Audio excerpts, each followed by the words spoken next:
Good evening, everyone. Today is Thursday, September 26th. It is 5:30, and the Salem Area Mass Transit District Board of Directors meeting is now called to order. My gavel. Will the clerk of the board please note attendance for a quorum? I believe that the only person missing this evening is Director Navarro. And I'll pass it over to General Manager Alan Pollock for our safety moment. All right, thank you, and good evening, everyone. So, in recognition that last Sunday was the autumn equinox, marking the start of fall, thought I would share some fall safety tips. First is, if you're so inclined, get your COVID-19 and flu shots. These vaccines offer the best protection against serious illness and hospitalization. Wash your hands. Washing your hands with soap and clean running water can help prevent the spread of germs. Get your screenings. Visit your doctor and dentist for preventative services and checkups. Get adequate sleep. Aim to get at least 7 hours of sleep per night. Drink wisely. Substitute water for sugary or alcoholic drinks to reduce calories and to stay safe. Eat healthy. Focus on fruits, vegetables, whole grains, lean meats, and low-fat dairy products. And move more and sit less. Adults need at least 150 minutes of moderate intensity aerobic activity every week. Well, most of these tips are appropriate for all year, but these are good reminders in the fall as the days get shorter and people tend to do more indoor activities as the weather changes. And that concludes my safety message. Thank you very much. I would like to announce an agenda modification. We are going to be pulling item B1 from our consent calendar. And I think that's it. We don't have any other announcements. So that moves us on to our presentations. General Manager Pollock. Okay, our first presentation is the bus wrap artist presentation. Turn it over to Director Duncan.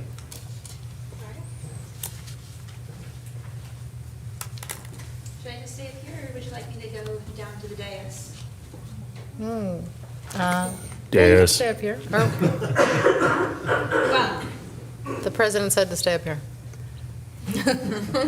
thank you, President.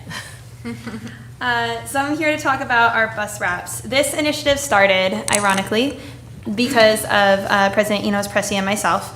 In 2022, we turned to David Trimble and said, hey, we want a pride bus. It was the first time, I think it was the first time we've had 2 out LGBTQ members on the board. And he was like, love the energy, not the timeline. Let's try again next year. And so in 2023, he came to us and said, you still want one? And we're like, yeah. And so we were able to move forward with the pride bus. It was a huge success. We had so much positive affirmation from the community, and we thought, well, we need to spread the love on this project. And so we didn't really know where to start because there's a lot of different groups that we could recognize and ways that we could decide how to do that. And so we kind of went with, okay, we'll just start with the federally recognized heritage months, and then we'll build from there. And Black History Month was around the corner, and so we turned to staff a second time and said, can you do something for us? And so the first person I want to recognize tonight is Trisha McCain. She is the Cherriots staff member who created both the Pride bus wrap and the Black History Month, or the Black History bus wrap for us, and going with our crazy ideas and helping move them forward. So I think Trisha wanted to say a few things. So if you want to come forward and say something, we'd love for you to do that.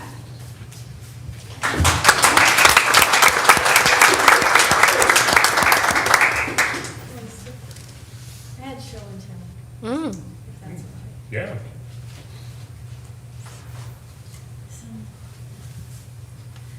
I'm Tricia McCain. I'm marketing specialist for Marcom Division.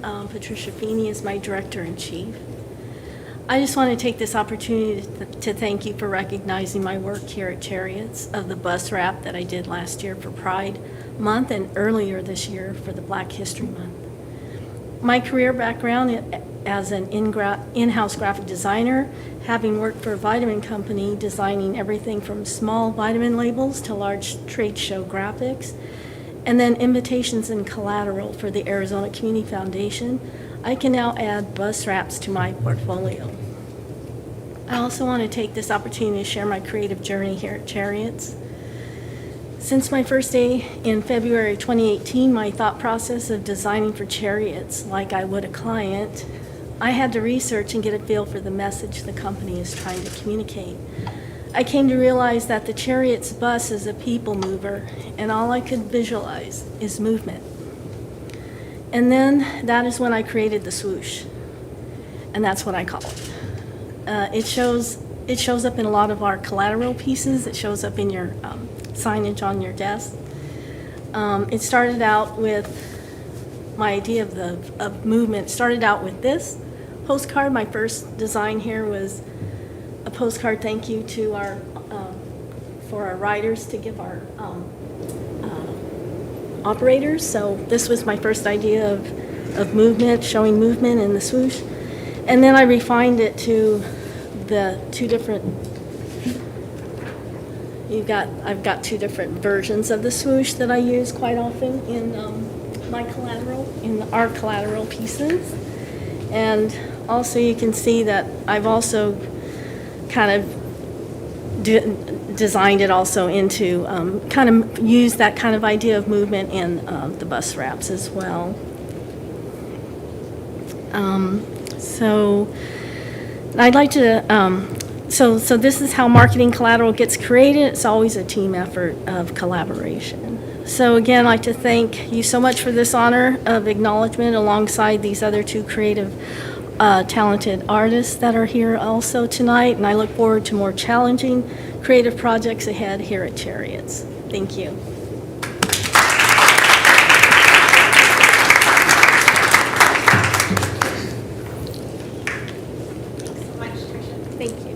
Thanks so much, Tricia. So at this point, we wanted to see if we could do a little bit more to include artists' original work. Tricia did an amazing job making some of her pieces are also original. I want to acknowledge that, but we wanted to see if we could expand on the definition of art and how we did that. So we opened for an internal call for art amongst employees. And that is when we received this beautiful piece of art for the Immigrant Heritage Month, Immigrant Heritage Bus Wrap. And that was done by Amelia. Did I say your name correctly? Thank you. Sorry? So if you wanted to come forward and say some words, we would appreciate it.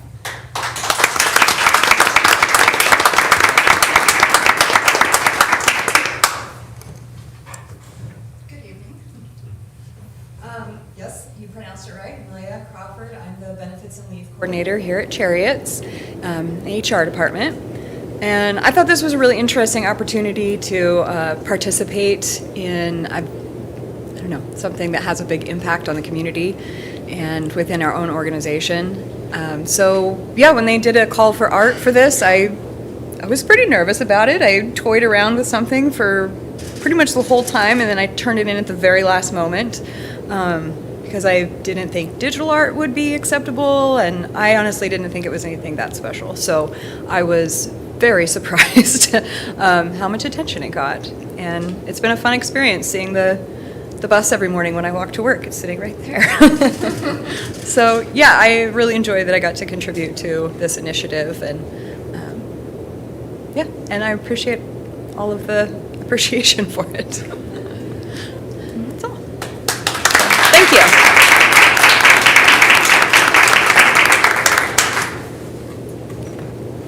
So at this point, we had kind of started to get a flow for how to do this, because one of the things that you do not see is the immense amount of planning and effort that goes into these bus wraps. I have to kind of thank the communications department for putting up with all of the last minute changes. We appreciate you so much. And so we figured, okay, I think we know what we're doing a little bit, and we were able to open this up to artists in the community beyond just Cherriots. And we were specifically hoping for somebody from the community that we were trying to represent to do the artwork, which was really important to us. And so that brings us to our Latin Heritage bus wrap.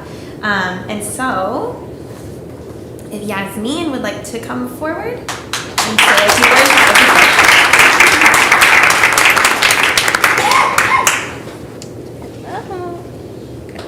Oh my goodness. Okay. Hello, good afternoon. Let me go more. I just want to say thank you for the opportunity to present my work today and beyond. I have profound honor to represent my community and also be a part of another graphic designer. I'm glad to see a lot of women up here. And it is a profound honor to represent my community and capture the moments of joy and resilience in our everyday lives. My work draws inspiration from arpilleras, the beautiful embroidery art created by Chilean women in the 1970s as a powerful form of protest against military dictatorship. This legacy of using art to speak against oppression resonates deeply with me as I depict scenes of Latinx individuals enjoying themselves and working hard. I am reminded of the harsh realities we face. Mexican farm workers denied their rights, Hispanic students with the lowest graduation rates, and Latin women navigating the complexities of intersectionality. Intersectional oppression. These challenges are just the tip of the iceberg in the broader narrative of minority oppression.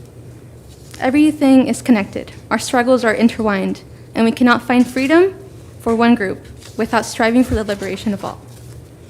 In closing, I want to honor those who have fought for justice, including Marcellus William, who was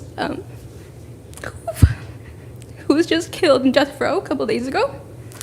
Together, let us continue to advocate for equality and freedom for everyone, including those affected by the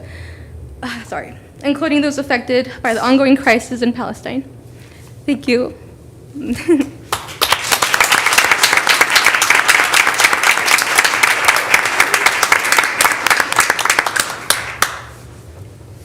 Thanks, Yasmin, for making me cry when I have to present.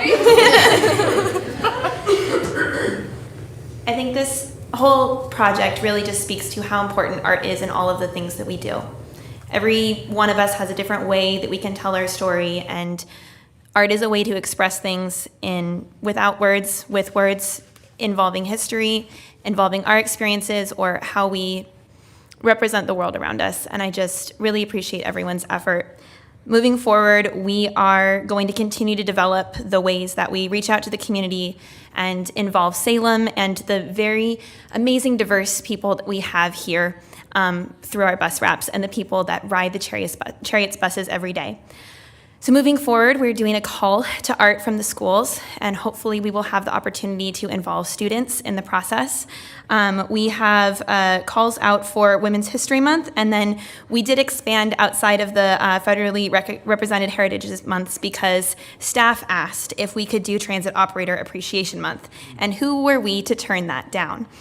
So those are the 2 months that we will be representing in the 2025 fiscal year. Oh my gosh, that's so close.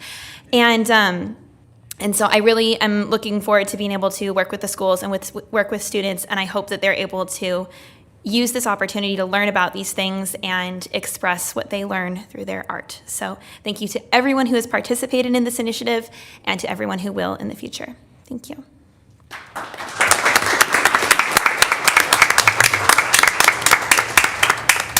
Yes, now, I do believe that we have some certificates of appreciation that we'd like to offer our artists. So if all three of you could come up, Sarah and Director Duncan and I will give you those certificates, and we'll just take a quick picture. Thank you.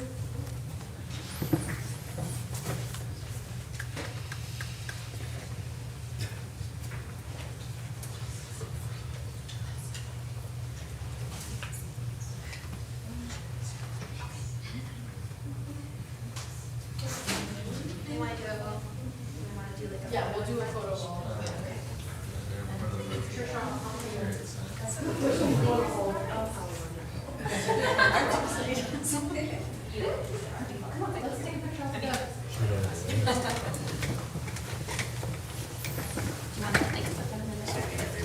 I mean, y'all can be in the picture too.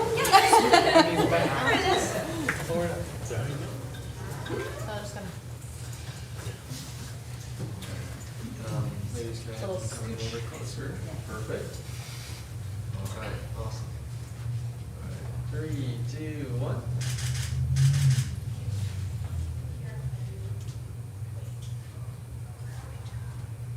One more step. 3, 2, 1. All right. we go. Thank you.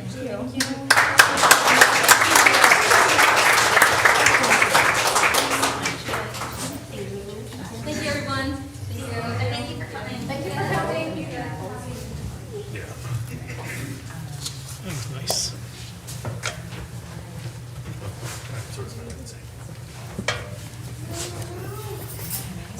Thank you, everyone.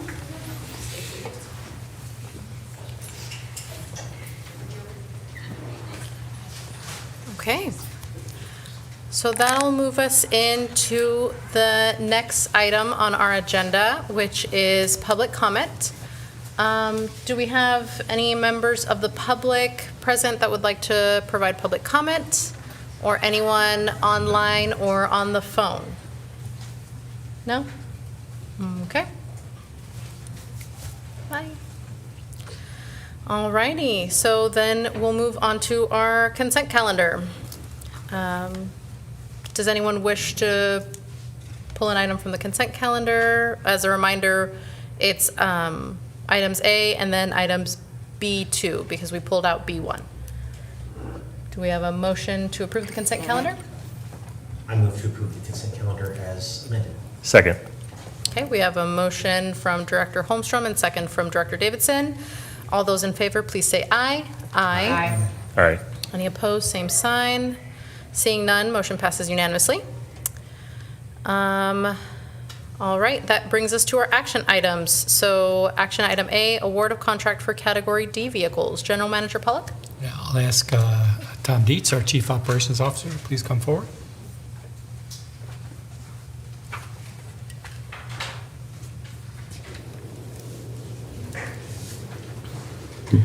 Good evening, President Enos Pretzi, members of the board. Thank you for having me here tonight.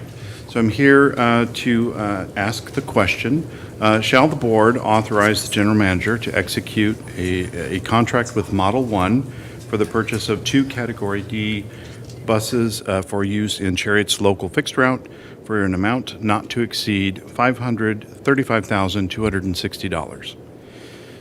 So just a short while ago, we put 4 of these Category D buses in local fixed route service on the Route 22. So these buses will be the same make, model, and size of those.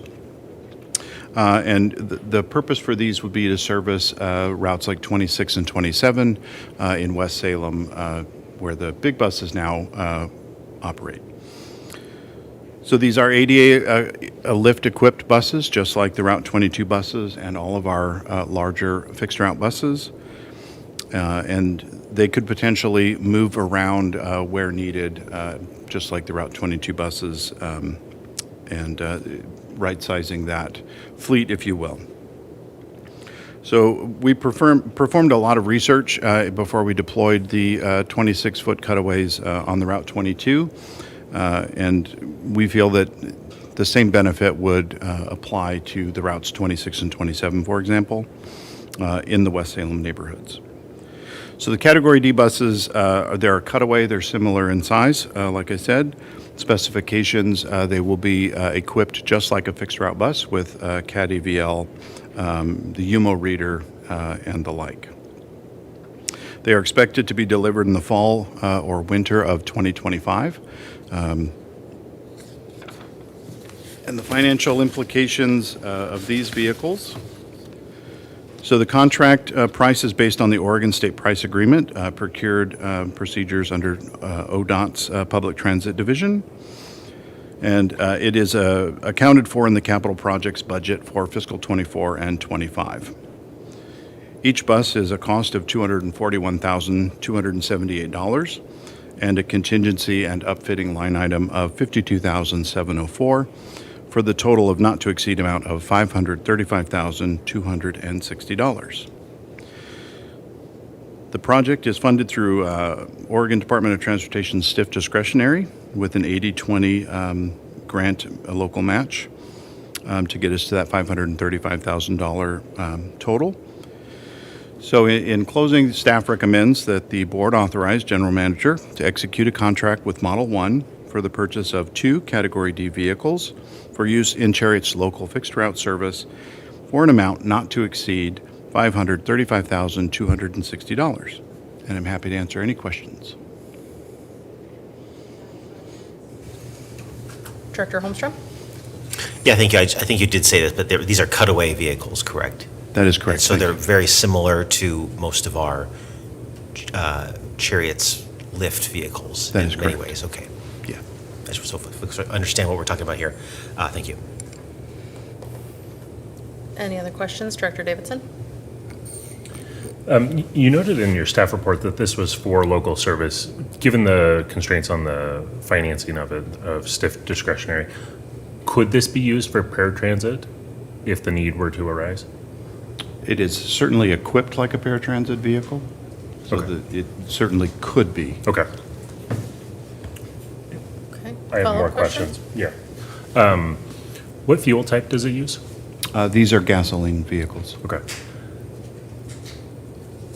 And then my last question is, it's actually not a question, it's a comment, which I'll save for later. Okay. Yeah. Or I don't know, would you like me to make the comment during the discussion period or now? Let's maybe hold for Sure. the discussion period and see if any other board members have any other questions. Director Holmstrom? Will these be housed with the other fixed route vehicles or with the paratransit vehicles? Yeah, thank you for that question, Director Holmstrom. Yes, they'll be housed at the Del Webb's operation headquarters. Director Carney?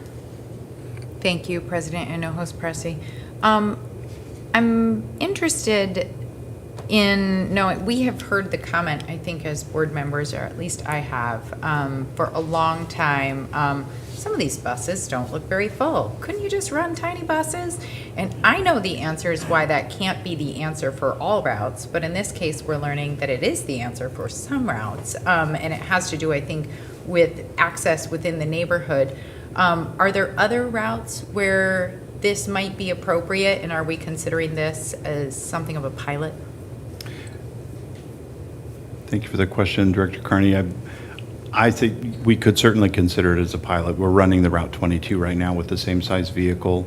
And it's a tough question to field in the community with your buses seem always empty, and you could discuss snapshots in time.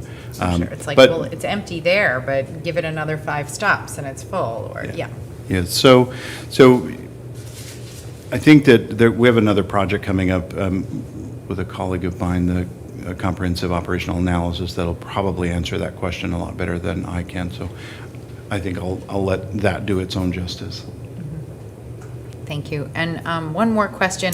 I maybe should carry this knowledge around in the back of my brain, but it's not there right now.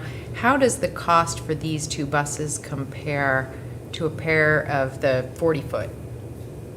So at $240,000 per vehicle, it's about a third of the cost of a 40-foot transit coach. Okay. And are the manufacturers, I can't really get a sense, is Model 1, are they manufactured here? Because I know I was talking with our general manager about the constraints sort of on transit districts writ large due to the very small number of U.S. manufacturers for buses. Are these U.S. manufactured, and is that where they're? Yeah, thank you for the question. So Model 1 is the dealership that we're purchasing these vehicles through. Got The it. manufacturer of the vehicle is Arbach, and they're a specialty built. They started out with paratransit vehicles. They were purchased by New Flyer, which is a Buy America qualified transit vehicle builder. So yes, they are built in the United States, and yes, they are Buy America compliant. Okay, thank you. All righty. So do we have a motion on this item? Yes, Director Laura Midkiff. Thank you, President. I move that the board authorize the general manager to execute a contract with Model 1 for the purchase of 2 Category D vehicles for the use in the Cherriots local fixed route service for an amount not to exceed $535,260. Thank you, Director Laura Midkiff. Do we have a second? I'll second. Thank you, Director Carney. Any discussion on the item? Yes, Director Davidson. Thank you, President Hinojosa Presi. I have some conflicting feelings about this that I'll attempt to articulate. I understand the reasoning for these smaller vehicles as articulated in the memo. I think I disagree with them, though I am sympathetic to this what is not stated explicitly in the memo, but what I think is stated implicitly, which is that having smaller vehicles allows us to do and enter neighborhoods that we otherwise wouldn't be able to with a 40-foot bus. And so perhaps at the end of our comprehensive operational analysis, the Route 26 or 27, the actual physical route will change, in which case these vehicles are best suited to navigating those intricacies. I also hear the concerns expressed by members of the public about empty buses, and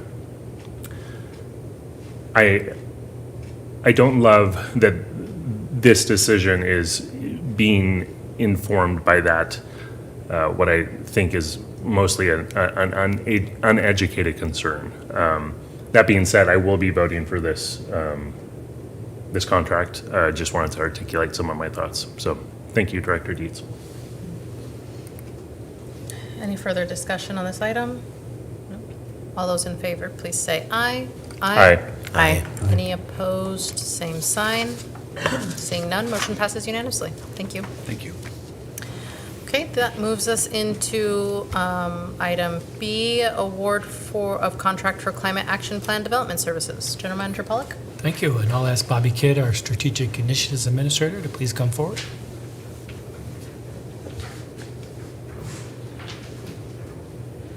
Good evening, President Hinojosa Presi and members of the board. I am pleased to be here this evening recommending on behalf of the Source Evaluation Committee, or SEC, the award of contract with Cumming Management Group, Inc. for Climate Action Plan Development Services.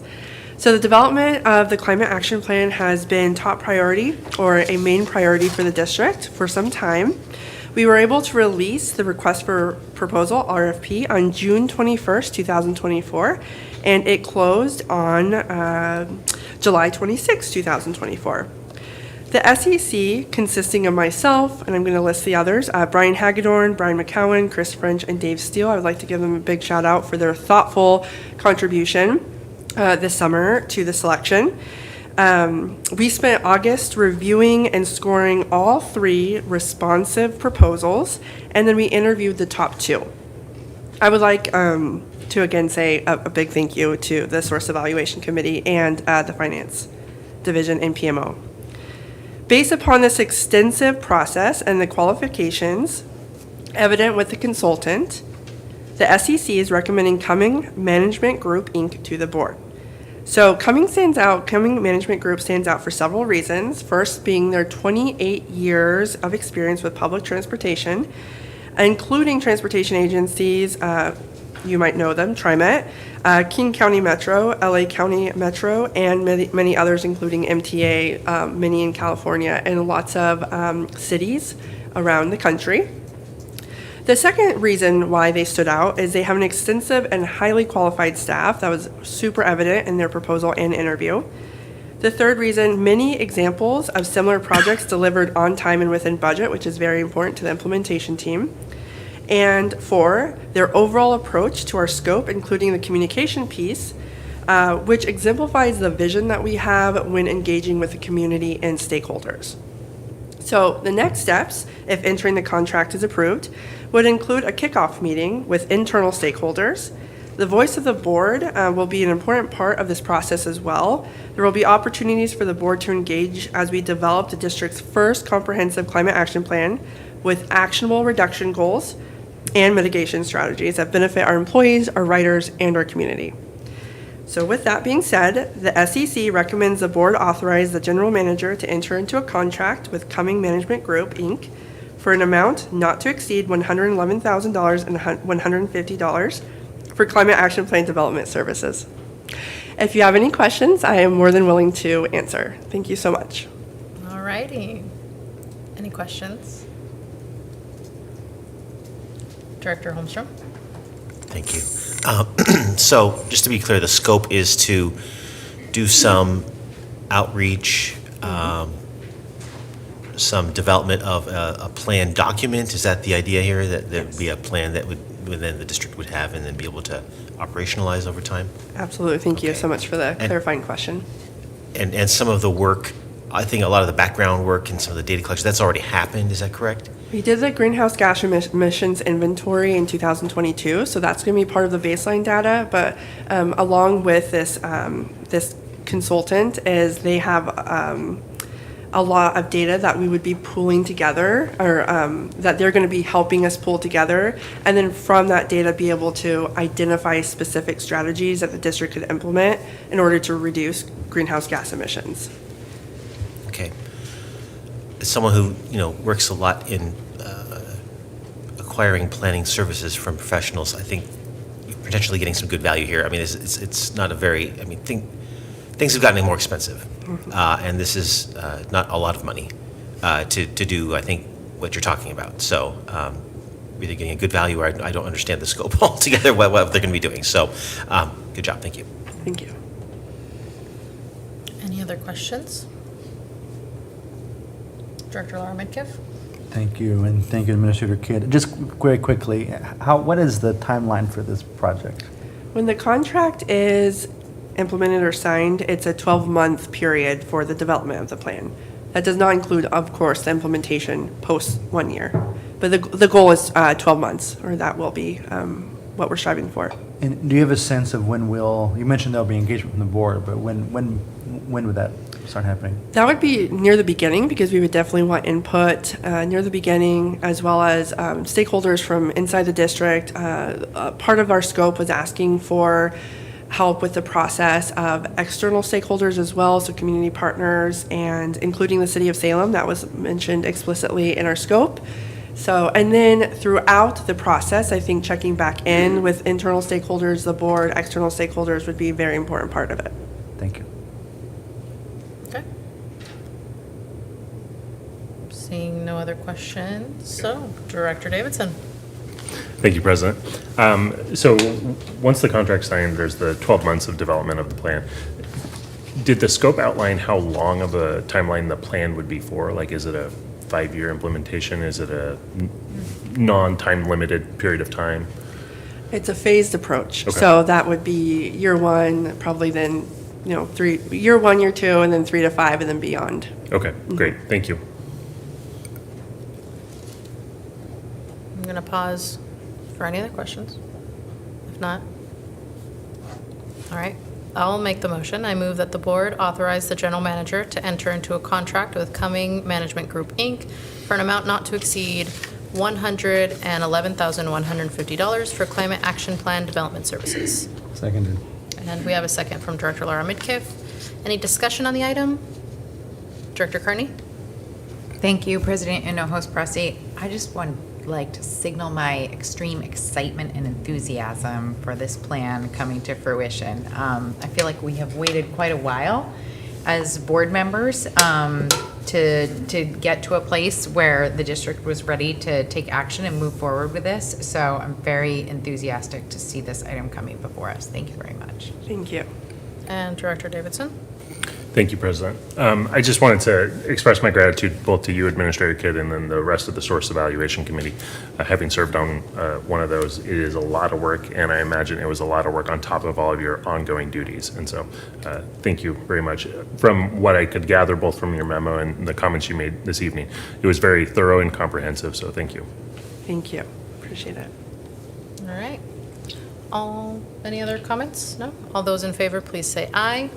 Aye. Any opposed, same sign. Seeing none, motion passes unanimously. Thank you very much. Okay, and that brings us to our informational reports. So fiscal year 24 annual security emergency management report. General Manager Pollack. All right, thank you. First up is Karen Garcia, our Security and Emergency Management Manager.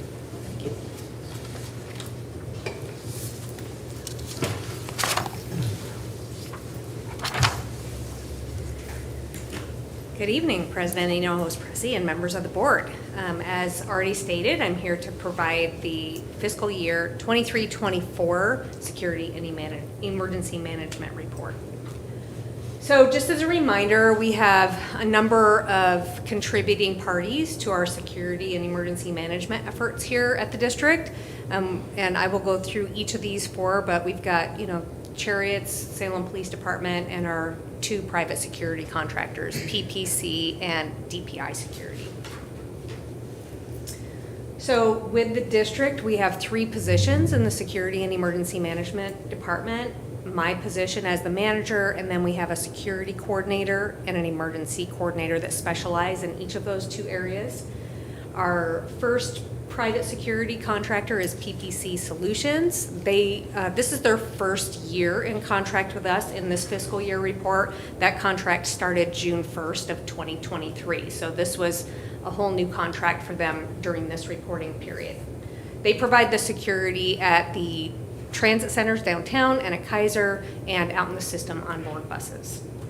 The next partner is DPI Security. They've been with us for quite a few years now, and they provide the security that staffs the Del Webb Operations Headquarters. We have 1 officer there 24 hours a day, 7 days a week. And then we have an agreement with Salem Police Department. They provide a liaison officer to us, and then we provide resources to them. It's a good partnership that's been long-standing for many, many years, at least during my time and before my time here. And then Kaiser Police Department, they are a great supporter of us. They have really assisted us quite a bit at Kaiser. We don't have a formalized written agreement with them like we do Salem Police Department, but we have a good relationship with them, and they're very responsive to our needs out at Kaiser. So the first few slides are specific to the security services that are being provided by PPC at the transit centers. So this first slide talks about the customer service contacts. So these are our positive, non-policy and ordinance type interactions with our riders and members of the public, people assisting, helping assist people in riding the buses, directing people which route to take to get to which locations, things of that nature. So on the left side of this slide is the downtown transit center numbers. On the right side are the Kaiser Transit Center numbers.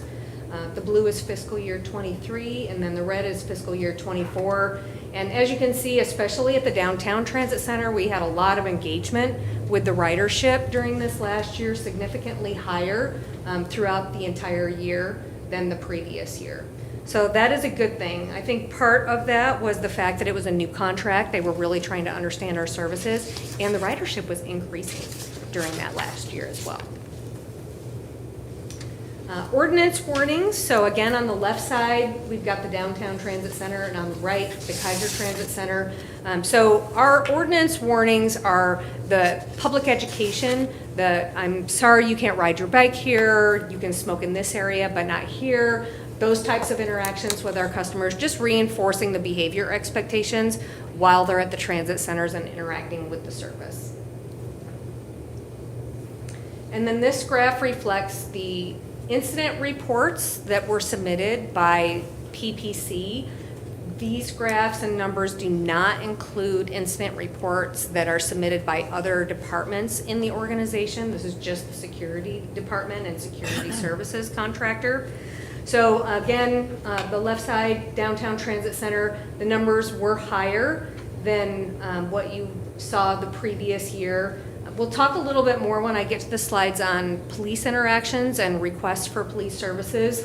What we are seeing is more and more the security officers are managing minor criminal behavior instead of calling upon law enforcement to come and respond. Part of that is because of the level of resources that Salem Police has. And if we can manage it at our level, we like to do that when we can. So that's why you'll see an increase of incident reports on this slide, because the requests for law enforcement were not included here. And then a breakdown of those incident reports. I always point out like the top 3 or 4 items that caused us to generate reports. It's generally these 4 topics: graffiti and vandalism, disorderly conduct, medical emergencies, and trespassing. Each year, they just change order a little bit, but it's typically these top 4. And we saw a lot of graffiti in the past year. Fortunately, not a lot of vandalism and damage, but a lot of graffiti. So there were a significant number of reports for that. Moving on to the second portion of the data is the law enforcement interaction. So this graph shows the requests for police services at the Downtown Transit Center and Kaiser Transit Center. As I mentioned before, we're trying to manage more of the minor criminal activity at the security officer level instead of contacting law enforcement for a response. So you saw the numbers come down a bit at the Downtown Transit Center. But at Kaiser, the numbers actually went up, and I attribute that to the fact that we only have one security officer on duty typically at Kaiser, and it can be dangerous to interact, especially if you are approaching a large group of individuals, to do that by yourself. And so we do tend to call Kaiser and ask them to respond when we have criminal activity happening at Kaiser. This shows the number of exclusions and exclusion extensions that were issued throughout the year. And aside from the fall quarter, where our numbers were higher in fiscal year 24, we were pretty steady as compared to the previous year. Of the security incident reports not involving law enforcement and the law enforcement reports, I always lump together, pull together all of the numbers for the disorderly conduct and assaultive type of incidents. So this graph on the left shows the total number of disorderly conduct incidents, and on the right, it shows the disorderly conduct incidences that involved physical contact. These were, this is the way that we were breaking out the assaults and fights that were happening on the property before the NTD reporting requirements came out. Now we're doing things a little bit differently, but in the past we were showing disorderly conduct and then disorderly conduct involving physical contact. So the numbers being so much higher in fiscal year 24 for physical contact, that's an alarming trend for me. And so we're looking at ways to mitigate those physical contact events moving forward. A breakdown of those physical contact events. This graph shows the top row is public on public. So if there's a physical contact or physical fight involving members of the public or a ridership. The next section shows physical contact with security officers. So typically security officers being assaulted during a physical contact event. And then the last row there is incidences involving Cherriots staff members, so operators, operations supervisors, maintenance staff. This is just another way to reflect the data that was shared in the last quarterly memo for the NTD reportable assault data. I have grouped together the different types, the non-physical and the physical assaults, and then broken out in the colors by the different periods of the year, different quarters of the year. But this is the same information that the board has seen in the past at the August board meeting.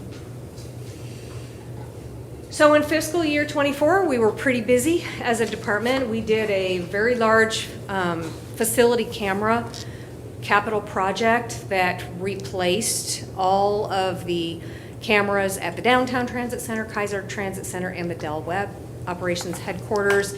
We replaced all the software, all of the cameras, added a significant amount of infrastructure, replaced some outdated infrastructure, and have a really robust camera system to use now that I think will serve us well over the next several years.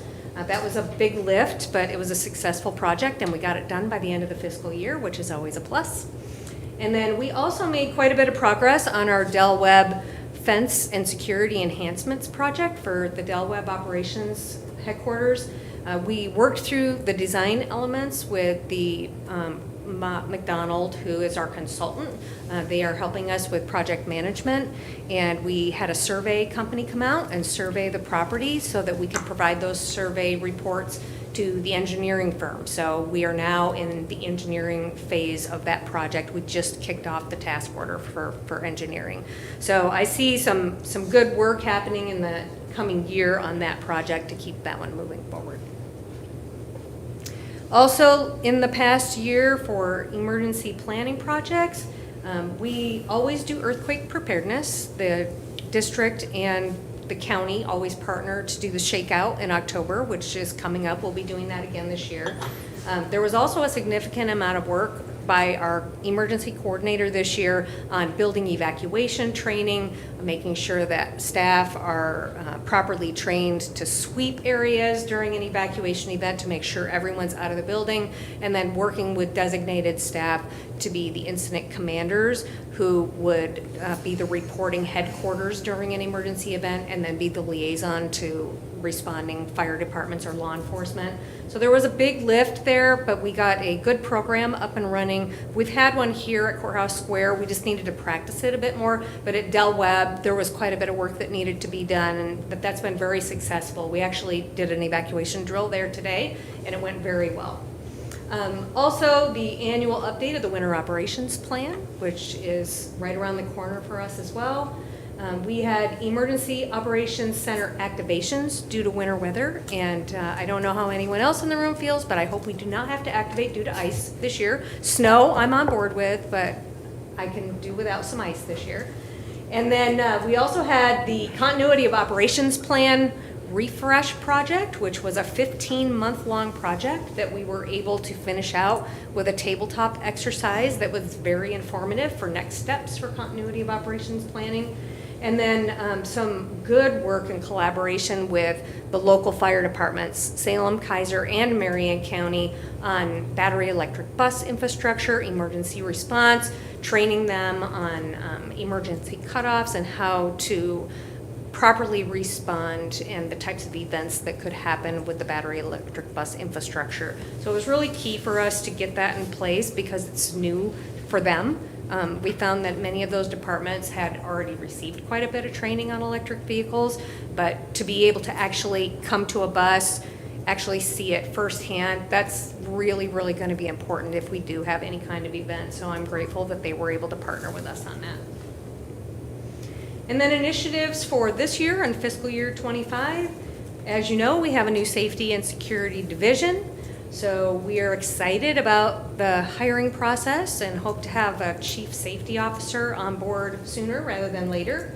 We're going to continue with that work on the Del Webb fence and security upgrades project that I mentioned earlier. We're working on an agency-wide emergency operations plan to pull together all of the independent emergency response plans and evacuation plans that we have now, all under one umbrella of an emergency operations plan for the agency. And then continue to collaborate with other internal and external partners on enhancement of the safety and security programs here at Cherriots. And that is all I have. I'm happy to answer any questions about the report that you may have. Thank you very much. All right, questions? Director Carney? Thank you, President and host Pressy.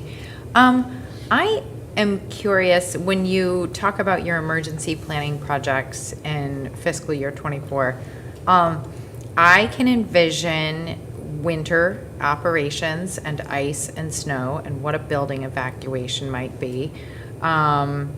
In most of these, but I have a hard time envisioning what earthquake preparedness would and could and does mean. So I'm interested how it sort of is internal, and then how it relates to the community or other community partners that might have, you know, kind of our collective best interest in mind in an event like that. That is a great question, Director Carney. So every year with the shakeout, the goal is to educate staff. And so we actually register for the shakeout, which is a nationwide event. Many, many organizations participate in that. And we do an announcement over the PA system that is a recording from the shakeout platform. And it simulates what an earthquake would be like. So you're hearing things falling and shaking and glass shattering and scary things like that. And then we ask staff to protect themselves by drop, cover, and hold on to get under something stable, because in a real significant earthquake event, you're less likely to get hurt by the shaking than you are from things falling because of the shaking. So we train staff on their personal safety and their individual response if an earthquake were to happen, but we also really focus on trying to train staff to prepare their families at home, because if we had a widespread disaster of any type in this community, I think the community would be calling upon us to help with recovery and getting the emergency responders transported from one place to the next and supplies. And so because we are also part of the state resiliency Cascadia subduction zone resiliency plan, we're in that plan as a responder and a supporter if that were to happen. So it's important for us to just keep that top of mind for staff, educate them on how they can keep themselves and their families safe, but also have the conversation about how we fit into the bigger picture, regardless of what the type of emergency is, whether it's earthquake or something else. But we do play a role in this community in helping in the event that something were to happen. Thank you. You're welcome. Director Davidson? Thank you, President. Two questions. One, do the transit operators in revenue service, do they participate in the Great Shakeout? Director Davidson, we have had a difficult time getting that to happen because I don't know how you would simulate that. well, and we don't want to do a lot of radio communication over the Sure. airways when they're operating the bus, because we don't want to cause a distraction. But we do put a lot of flyers out. We put memos out. We have done stand-up meetings in the report rooms where operators are available. It's hard to reach that group, to be honest with you. So we use other methods that we find, putting articles in our Pulse each month, things of that nature, to do our best to try to reach that group, but it is challenging. Okay. And then my second question, so I fully agree with your comments on the information displayed around disorderly conduct, especially those involving physical contact. The big jump year over year is concerning. I would appreciate more context. And I think you have this data from past fiscal years, but if you do have that data, I would love to see, maybe 5 years worth or 4 years worth, just so I can get a better sense of the larger trend. But yes, absolutely echo your sentiments. Thank you. Yes, you're welcome. And I do have that data. I've been providing that data in the reports annually, and so I can pull that together and get those to the general manager. Moving forward, we'll be reporting a little bit differently because of the different categories and the different tools that we have in our new software, but I definitely pulled together the history. Thank you. Questions over here? Director Laura Midkiff? Thank you, President. Director Carney's, I thought I knew the answer to Director Carney's question, and I actually don't. So the explanation kind of led to more questions for me. So Director Carney asked around earthquake preparedness, and it seems that your answer also had a lot to do with continuity of operations, or am I misunderstanding that? Director Laura Midkiff, I think everything has to do with continuity of operations personally, because, the smallest event, even if it's just, popcorn in the microwave that created smoke, which made the alarm go off, if we have to evacuate out of this building, it has a disruption on our operation. It may be small, it may be short, it may feel pretty significant, but it still has an impact on the operation versus a Cascadia event or the renovation of this building. I mean, that pulled the district out of this facility for quite a few years. And so that too was a continuity of operations type of event. So I think anything that we experience that disrupts the operation, whether it's human caused or natural caused, is a continuity type of event. And that's why I think it's important that we have a full-time emergency coordinator to kind of develop those plans, do the training, and keep that top of mind for the district and the staff. Yeah, I appreciate that, because I guess my own ignorance. When I think of continuity of operations, I think total disaster has happened, and we got to keep service. What happens when that happens? So I appreciate that. I also wanted to echo Director Davidson's comments around having more granular information, which I know you and I have talked about, and I know that you're prepared to deliver on it. You mentioned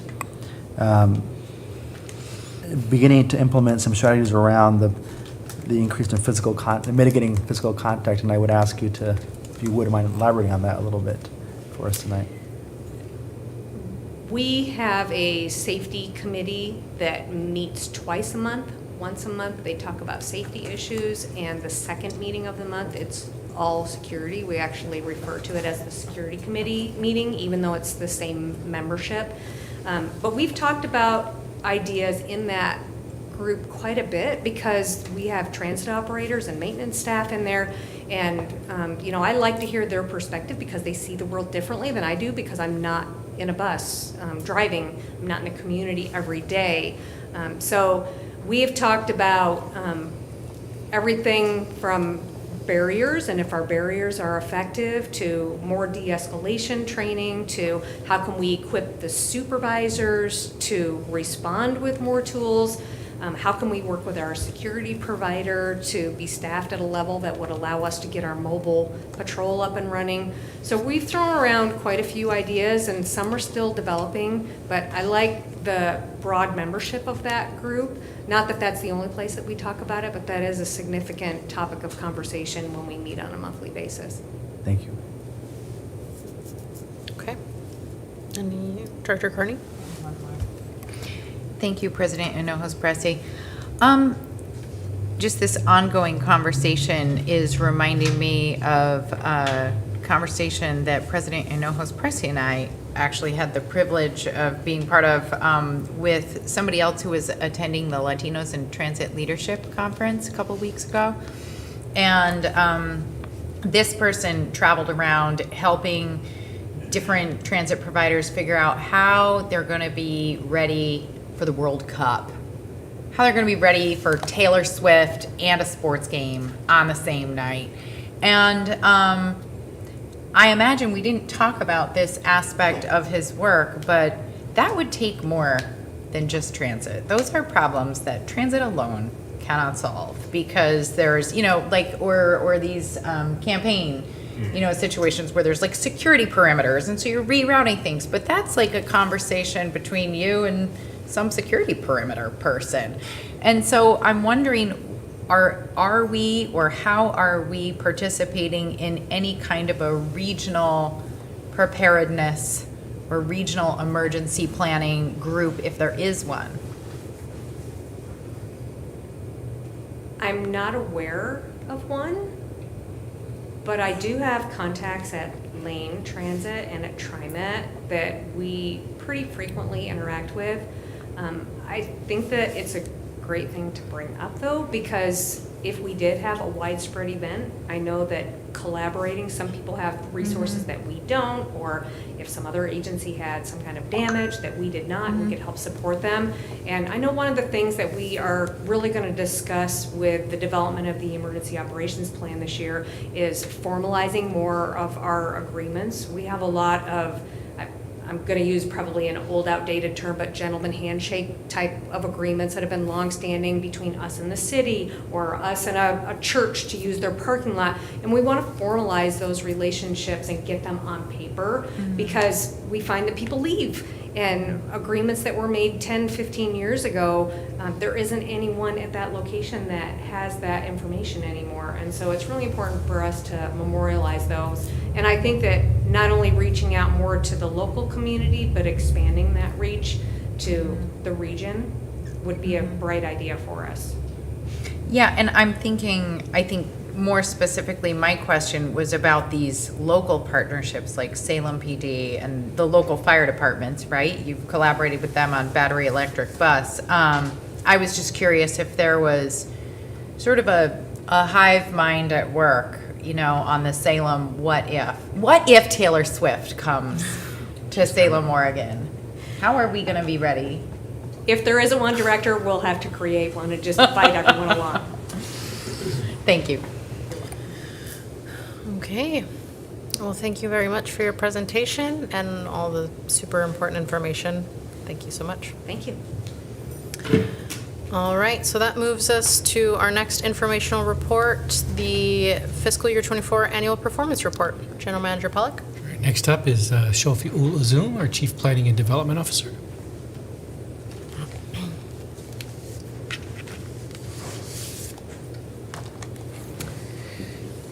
Good evening, President Enos Presi and other Board of Directors. I'm going to present FY24 Annual Performance Report for the district.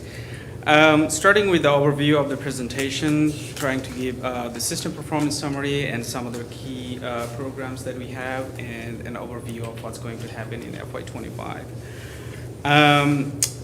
First one, I'd like to give a shout out for the team who was involved in this whole process, was to BEB battery electric bus charging infrastructure, which is a big milestone for us that happened in FY24. We have installed and completed all the installation process in Del Webb and also at the Kaiser Transit Centers. It's up and running.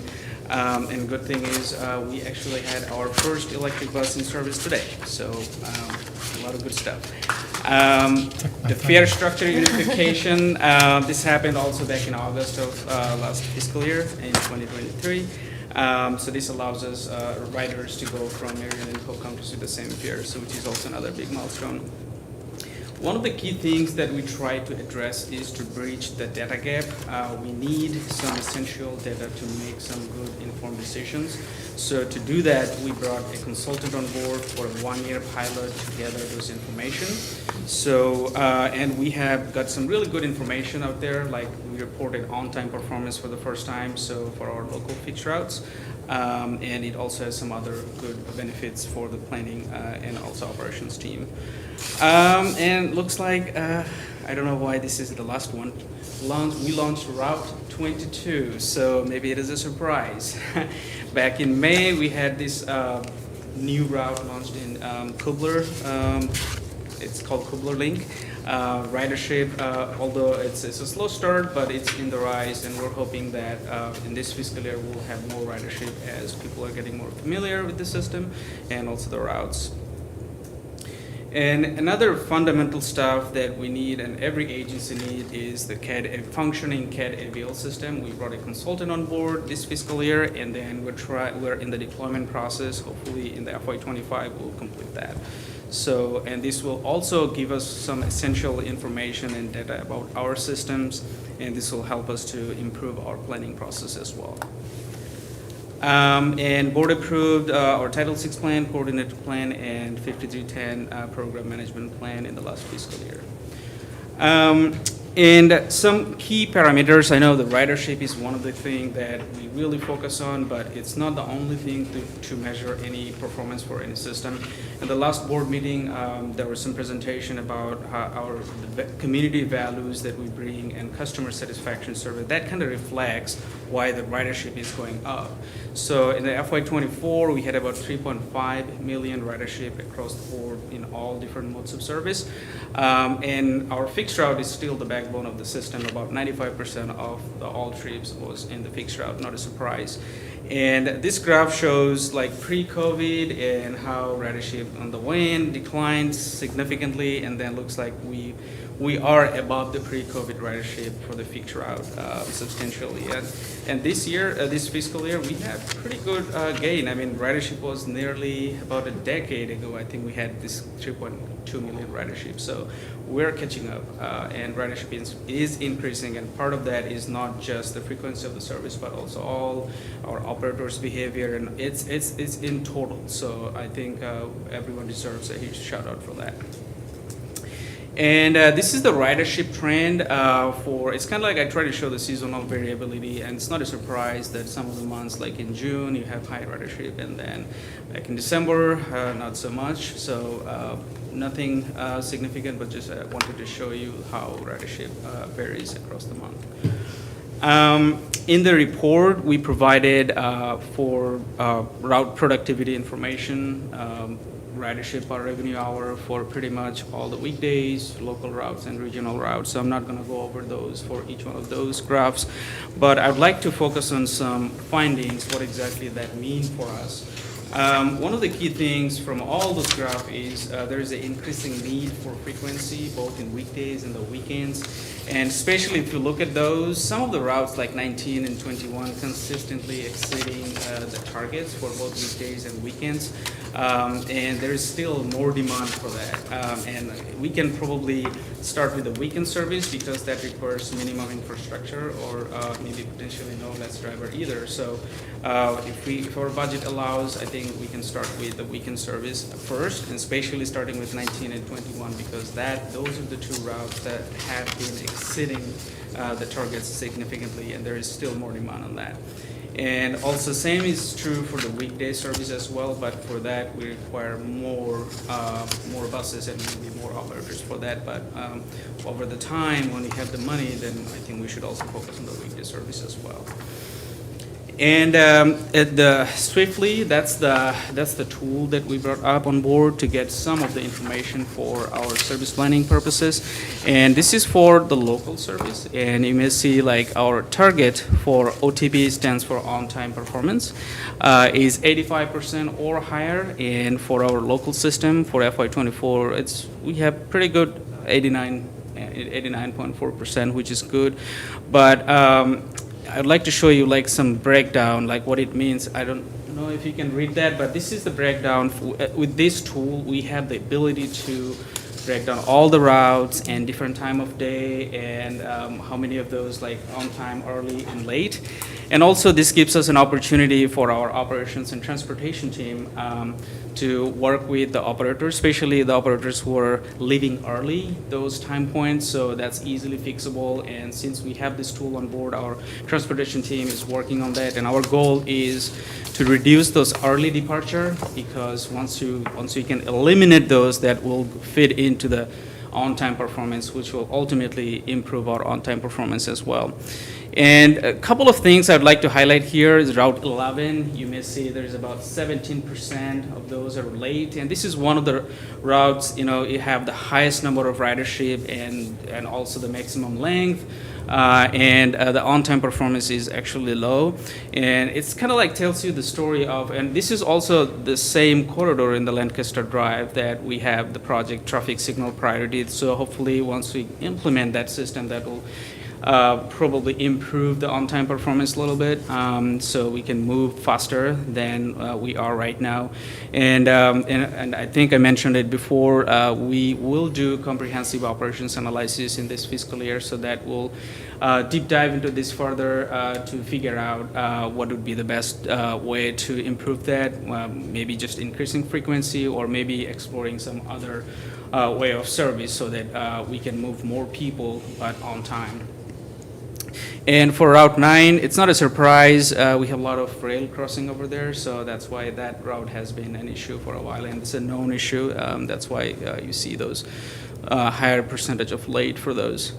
And now I'd like to give you a snapshot of Youth Zero Pass program that we have. The program started in September of 2022, and since then we have about 1.7 million rides.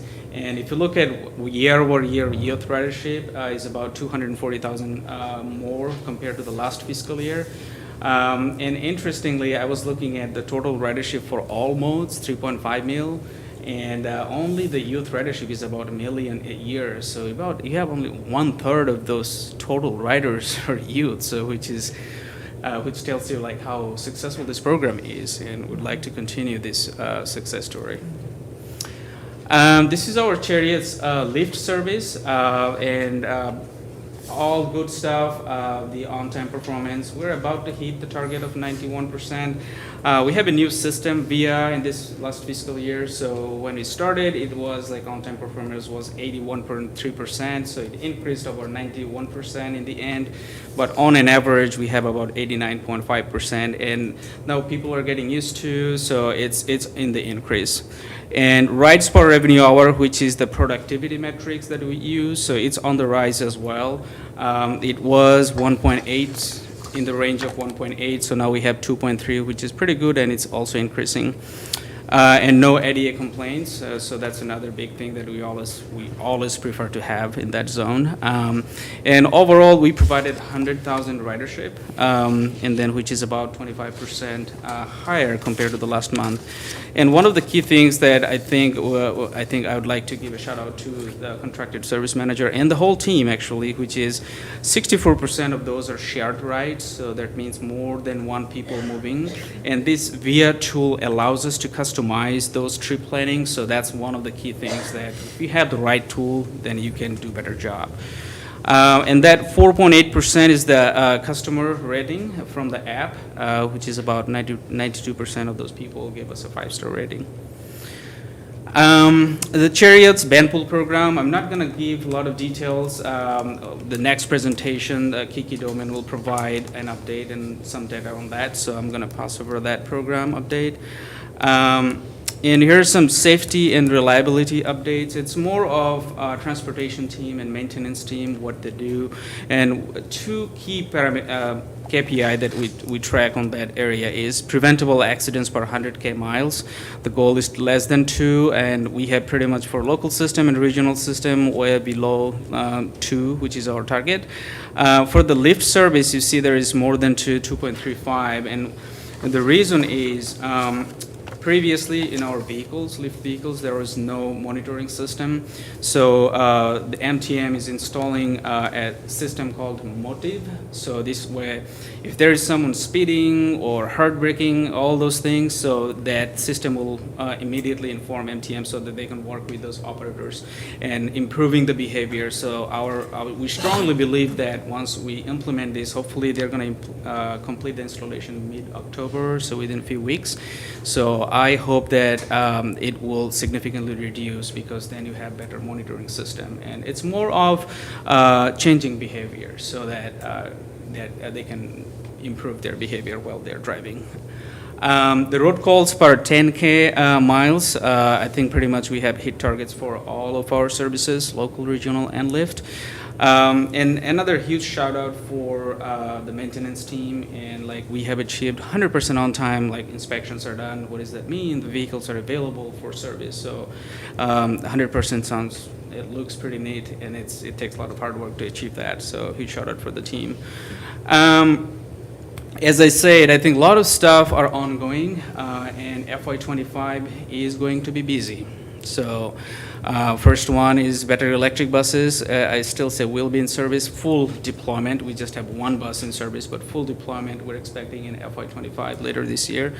And then this comprehensive operations analysis, we're going to release an RFP soon. So our target is to start this process in FY25. This will really help us to identify what kind of service, and especially time of day. We're going to take a look at what kind of bus, and all those questions will be probably answered, not all, but I mean many of those, and how much we can achieve within our budget. And so this COA will help us to provide some short-term and long-term solutions, and how much money we may potentially need, and some strategies for that, how we can accomplish those goals.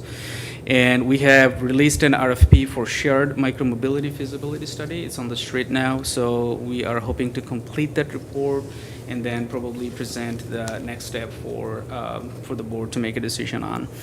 And also we're expecting the CAD-AVL deployment completion by the end of this year. So this is going to be a phenomenal thing for us, not only just for planning, but for the whole organization to get some real operational data. So this will be really helpful for us to improve our service.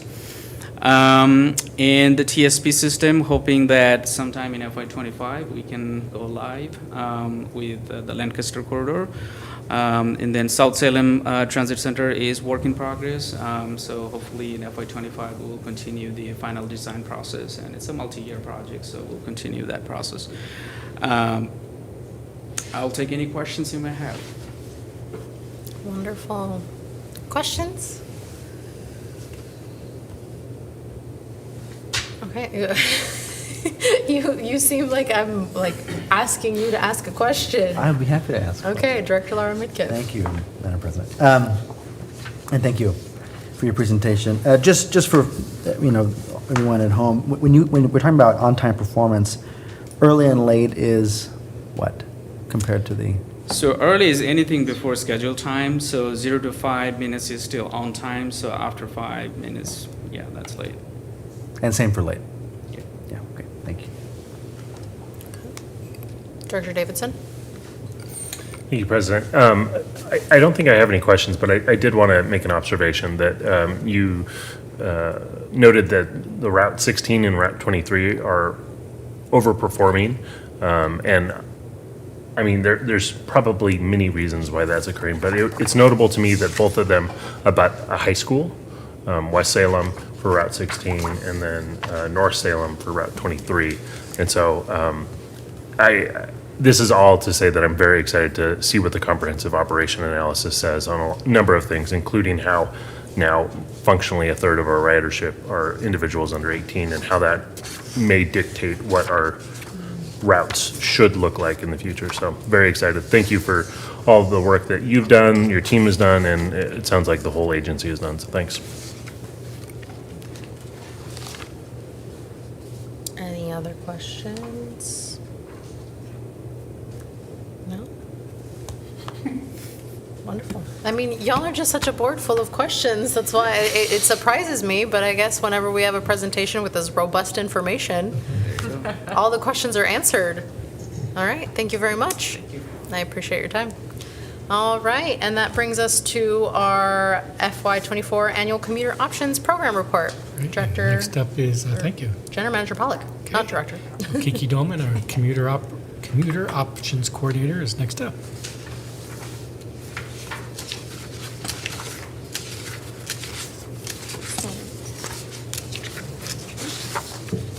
All right.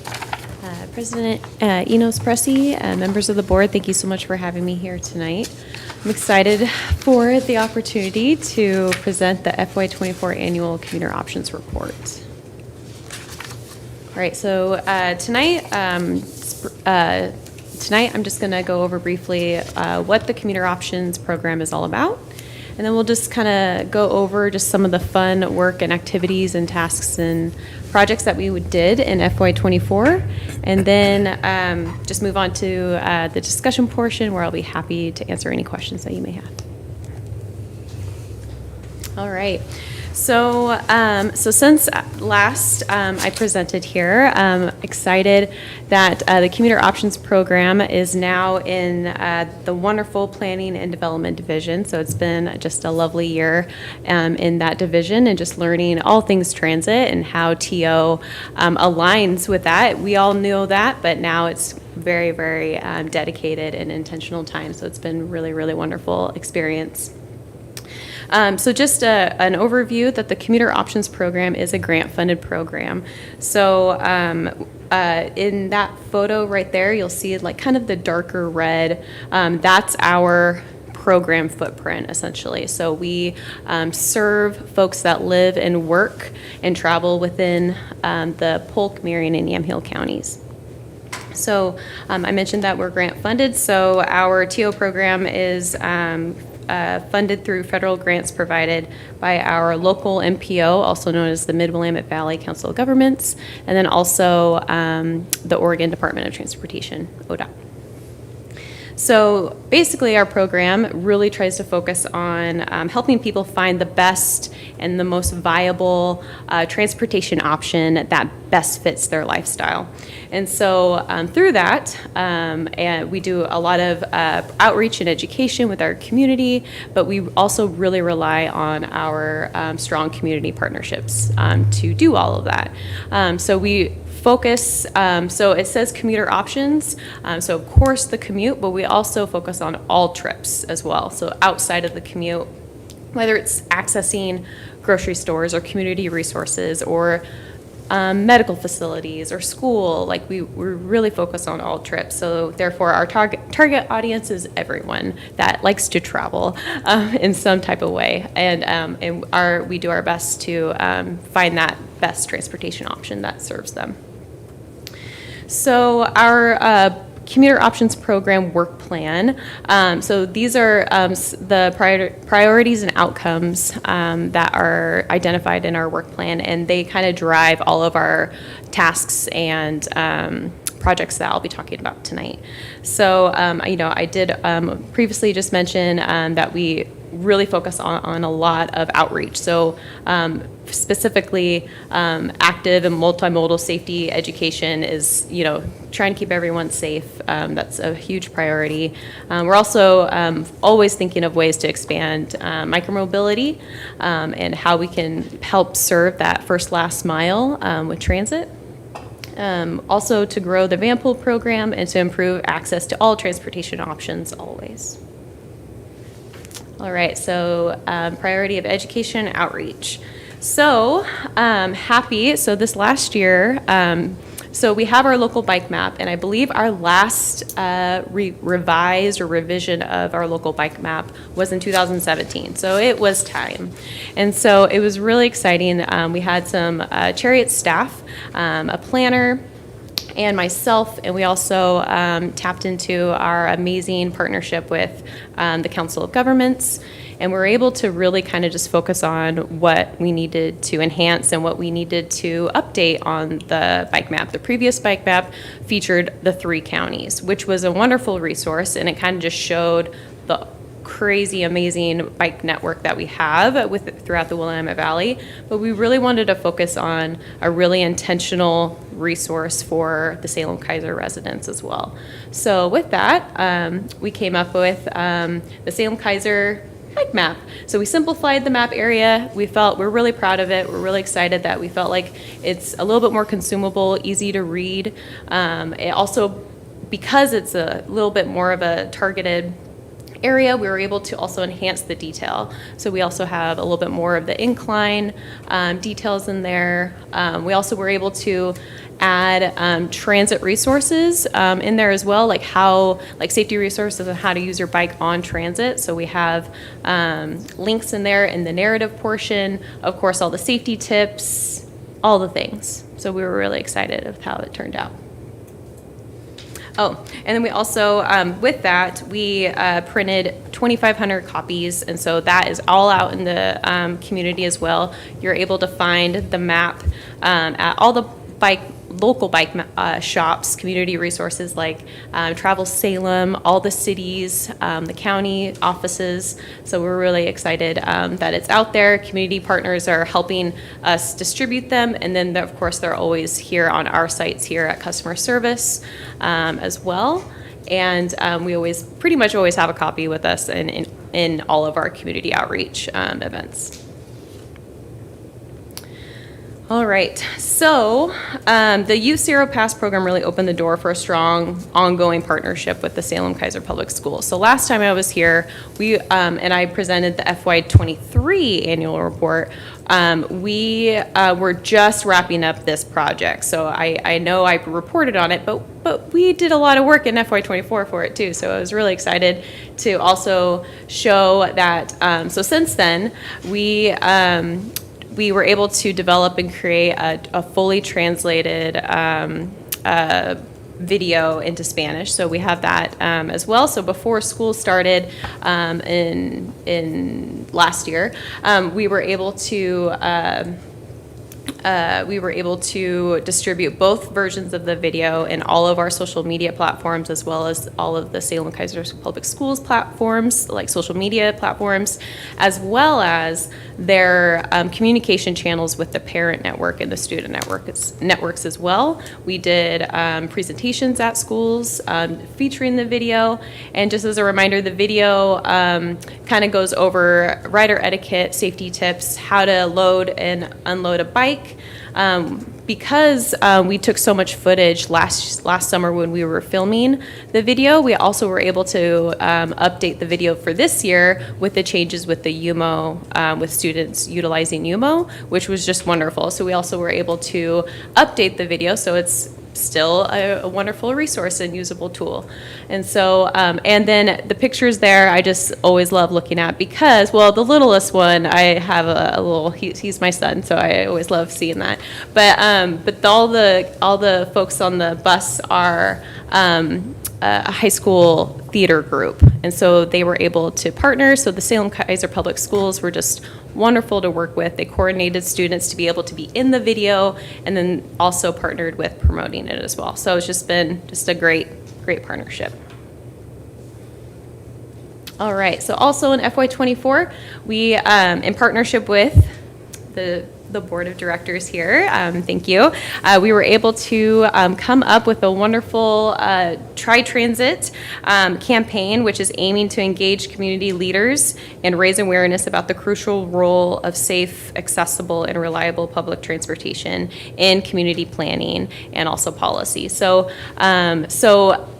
the planning of tri-transit was in FY24, and I was able to kind of steal some screenshots at the end of August here, and just a big ol' actually kudos to all of the board that I'm sitting in front of today. I just really appreciate all of your work, hard work and dedication always, not just in tri-transit, but just how you represent us in the community. But this was just kind of a fun thing to add. Because technically, I know it's not FY24, but it's always fun to look. And I loved all the screenshots that you guys were all active there. And then with the complete list of meetings and events in your board packet, these are just some of the highlights that was done in FY24. The meetings and events were, of course, with outreach, intention of outreach, but then also with professional development and also networking with other transportation option professionals. So for instance, I was able to attend a mobility management framework workshop down at LTD, which is Lane Transit District in Eugene, which was just fascinating and eye-opening of all the innovation and community partnerships that that folks are doing. So the photo there to your right is kind of a social media post that we did on Read Across America. So we were, Cherriots was invited to visit a elementary school, and this is where a kindergarten class got to actually get on a bus for the first time. Most of them had never been on a Cherriots bus, and it was a really great experience. They were so excited, and then we got to wrap up that experience with a fun little book about a pigeon not driving a bus, so it was really great. They had a lot of questions about where the bus went. We also featured and showed the video, and also we tried to make sure like the parents knew how to navigate as well. So we also sent resources home with them. So it was just a really great experience. With that, we also were out and about with meeting with different employers and organizations in 7 residential communities. We were able to visit the Courtney Family Veterans Housing right here in downtown next door, delivered some welcome packages filled with transportation option resources and bike safety, folks that are living there and don't have a car, making sure that they know how to navigate our transit system, but then also being safe walking around downtown and also riding a bike. And then also I had the opportunity to present in 2 industry-related conferences and a webinar focusing on our van pool program. And then also I was able to attend 6 statewide transportation option meetings, networking with other professionals that do what I do throughout the state. So moving on to the next priority of expanding micromobility. So it was mentioned in the previous presentation, but we have done a lot of work and research on how what shared micromobility would look like in Salem Kaiser. In the Salem Kaiser region, and a lot of our community partners are having the same discussion. So we were all coming in the same room, and we're like, maybe we should figure this out more. And then the thought of doing a feasibility study came about. And so, as it was mentioned, we released an RFP. So we're excited about that. And the goal is to explore viable shared micromobility programs that could work in our area. We know there's a lot of frameworks, so we're excited to see what we can learn and find out this next year. And then growing our van pool program. So first off, van pool, if you're not familiar what a van pool is, it's essentially a very oversized carpool. So anything that's over 5 and over is considered a van pool. And we have, at one time, we had a max of 40 of them in our van pool program. So our van pool program provides subsidies to van pool commuters. And so this year we were able to provide 40 van pools with those subsidies and 211 commuters.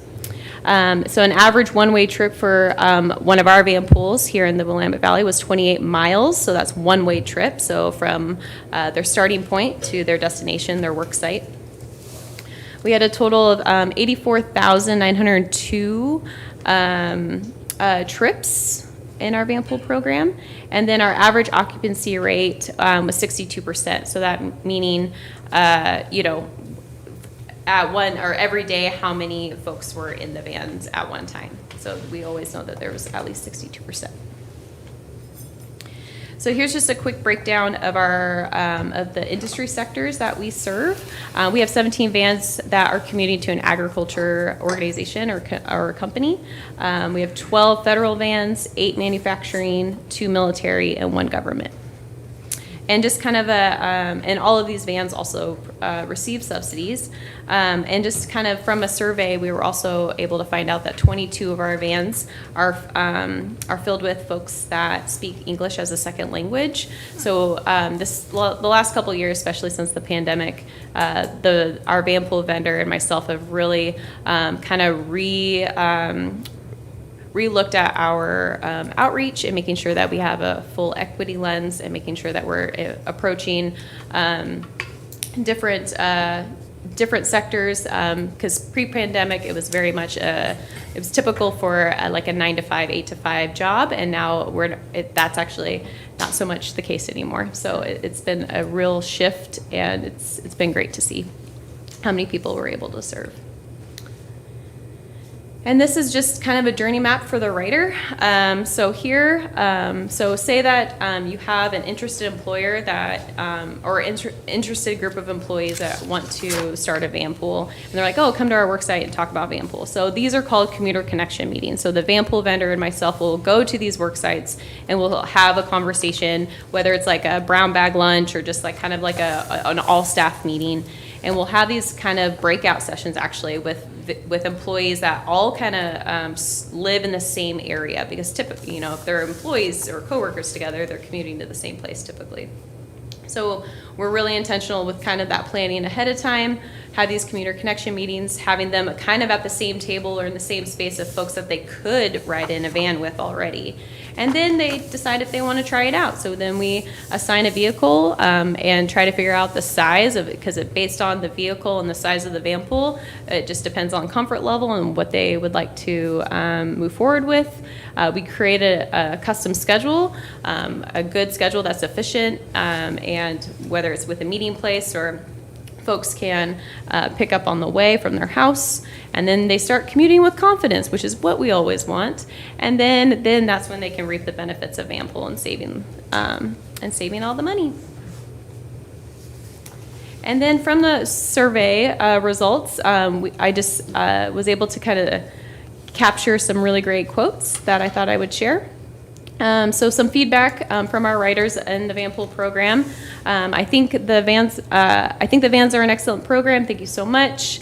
I would not be working here without this ride. Excellent service. And then at the last one, for me personally, I'm very grateful to the company for providing those of us who don't and cannot drive a mode of transportation that's consistent and reliable. I don't know if I'd be working here without it. So this particular employer is an employer that actually decided to, in addition to our subsidy that we provide, they also provide a subsidy as well. So this particular employer and those employees at that work site actually ride with no cost to them. So it's completely life-changing, and it's a pretty amazing commuter benefit. All right, so moving on to improving access to transportation options.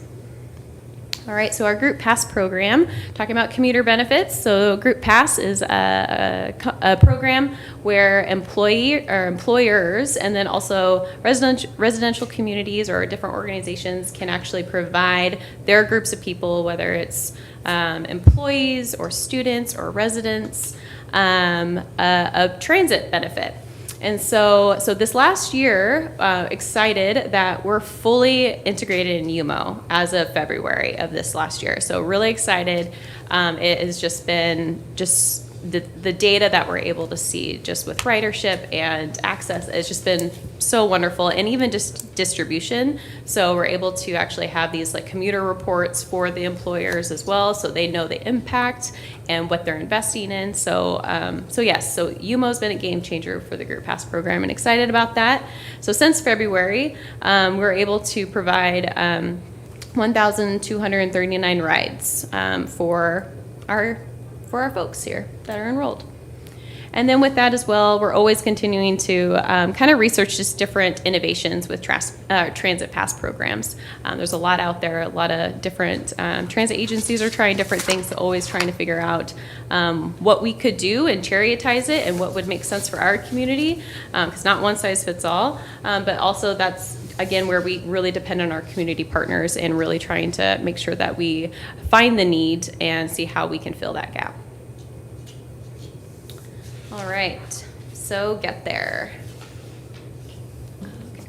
So with Get There, just as a reminder, Get There is our statewide ride matching database. So this is funded by ODOT. So everyone that does kind of what I do throughout the state is a Get There administrator. So Cherriots is the administrator for our region, and so our regional results. So this is where folks that commute or travel can log their trips, and you can see in our region alone there was just about 8,400 alternative trips logged last year. With the most, it looks like it was remote work, which is kind of not surprising because we do have a state agency. There are a lot of divisions that are, or a lot of agencies that are remote. But then also transit is a close second, and then carpool. So it's been really cool to kind of see that breakdown there. And that's just another little fun graph. And so this just kind of shows like the year. So you'll see that biggest peak is also where, the good weather is. Those are bike trips. And then we actually this last weekend just wrapped up our annual statewide challenge. So typically, this year was kind of a different approach with the statewide challenge.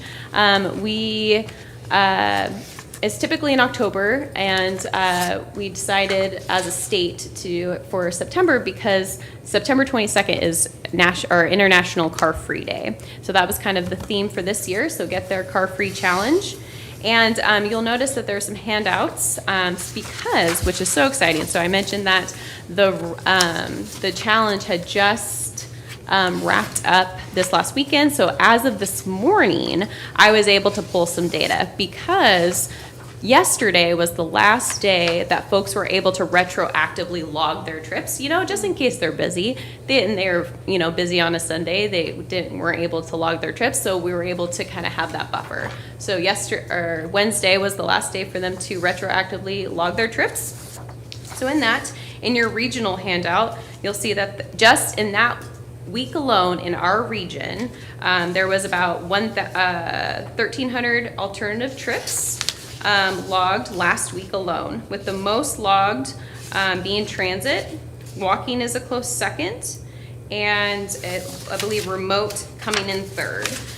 So with that as well, with UMO being such a great platform and a great way to promote transit and for folks to access transit, we decided that we would, again, like similar to last year, we would actually offer a week pass for the Get There Challenge through UMO.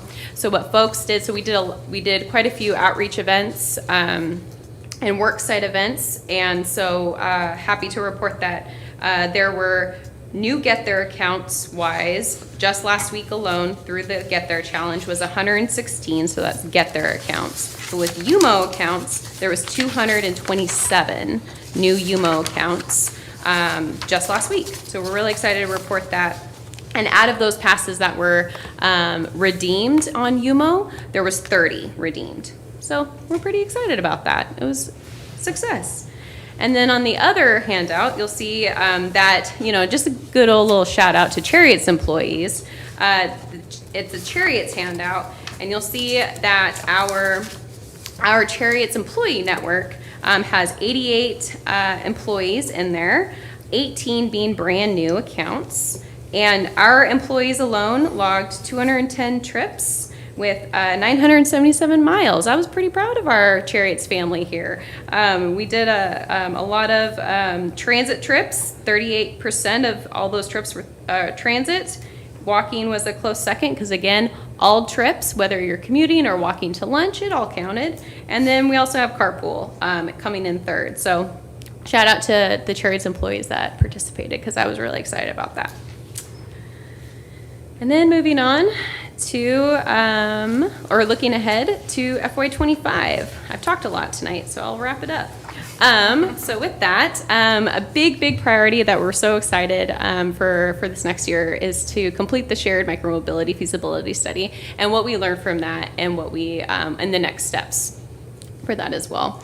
And then with emerging mobility, I kind of mentioned this before, but this is just to help provide alternatives to people with limited options and come up with innovative solutions as well. So just kind of keep coming up with different ways that we can help. Continue the strong community-based partnerships, construction mitigation. So there's been a lot of construction on I-5 right now. So prior to that, I was actually able to work with ODOT in that outreach and that communication to help prepare the community with that, and just trying to, with residential campaigns and marketing. So just trying to make sure that folks could prepare ahead of time. Again, trips beyond the commute, always working on where are people traveling and how can we help them. Safety of education always, and then we just want to elevate the story of transportation options. We want folks to know that there's other ways to get around and they don't have to rely on their own vehicle all the time or driving alone. And with that, I would be happy to answer any questions. Wonderful. Thank you very much, Coordinator Doe. Any questions? Yes, Director Carney. Thank you, President Hinojosa Pressy. I'm so happy to hear the van pool data, and that's really interesting when I think about how deserted a lot of our state offices are. The shift kind of makes sense to different sort of industry sectors. Sure. And then I was trying to think, I could imagine a van pool working for my husband, but I wonder if it could work for me. And for example, yesterday, I had to leave my office early so that I could get home, get my car, drive and pick up my kids, take them to the dentist, take them back. But there's an emergency ride home. But is there and I've got stuff to do ride home, or is that just a day that I don't van pool, or? Well, what's kind of cool is that the vendor, our van pool vendor, Commute with Enterprise, they're actually coming up with some cool, just innovative solutions for that right now, and they're kind of beta testing it at this point, and it sounds like they're going to launch it within this fiscal year sometime.